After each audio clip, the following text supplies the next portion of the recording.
Good morning student. इस video में अपन friendlies adsorption iso theorem है उसको पढ़ते हैं। देखो, फ्रेंडलीज ने बताया था कि अगर कोई भी सॉलिड है, ये इस प्रकार से अगर कोई सॉलिड लेते हैं, इस सॉलिड पर एब्जॉर्ब होने वाली जो गैस होगी वो गैस किसके ऊपर डिपेंड करती है? उसकी प्रेशर P के ऊपर डिपेंड करती है। किस पर डिपेंड करती है? प्रेशर P के ऊपर डिपेंड करती है। अब इसमें अलग अलग कंडीशन है। अगर प्रेशर जो है वो मीडियम होगा, अगर प्रेशर कैसा होगा?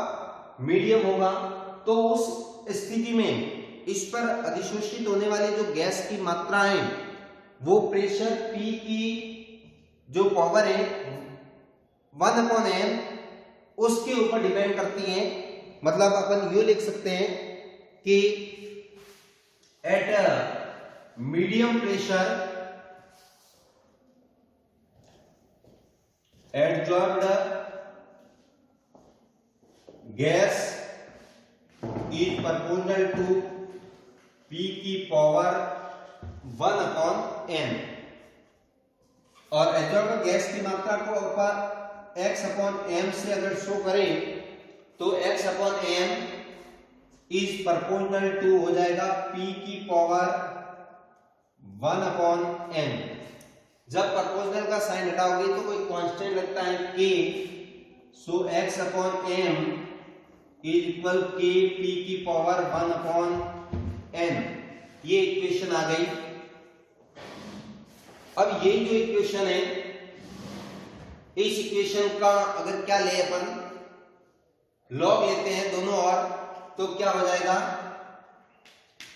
log x/m is equal log k plus 1/m log p। ये इस प्रकार से जो इक्वेशन है वो इक्वेशन प्राप्त होती है।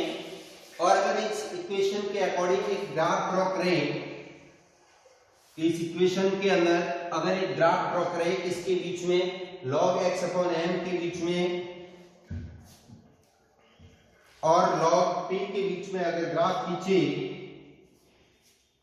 तो ये इस प्रकार से एक स्ट्रेट लाइन भी प्राप्त होती है। यहां पर भी एक स्ट्रेट लाइन प्राप्त होती है जिसका जो ढाल है, स्लोप है, वो तो किसके बराबर हो जाएगा? 1/n के बराबर होगा। और इसका जो इंटरसेप्ट है वो इंटरसेप्ट किसके बराबर होता है? log k के बराबर होता है। ये इस प्रकार से जो ग्राफ है वो प्राप्त होता है। और अगर ये विक्रिया, ये जो प्रोसेस है वो सॉल्यूशन स्टेट के अंदर की जाए तो क्या होगा?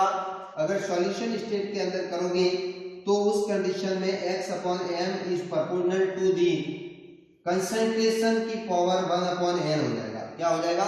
कंसंट्रेशन की पावर 1/n। अगर गैसीय अवस्था होगी तो प्रेशर पर डिपेंड करेगा, अगर सॉल्यूशन होगा तो किस पे डिपेंड करेगा? उसकी कंसंट्रेशन के ऊपर डिपेंड करेगा। तब इसी को लिख सकते हैं अपन x/m इज इक्वल kc की पावर 1/n। और जब इसका लॉग लोगे तो हो जाएगा log x/m is equal log k plus 1/n log c। ये इस प्रकार से इक्वेशन आती है। इसके अंदर बिल्कुल ये वाली जो इक्वेशन है इस इक्वेशन के समान इक्वेशन आती है।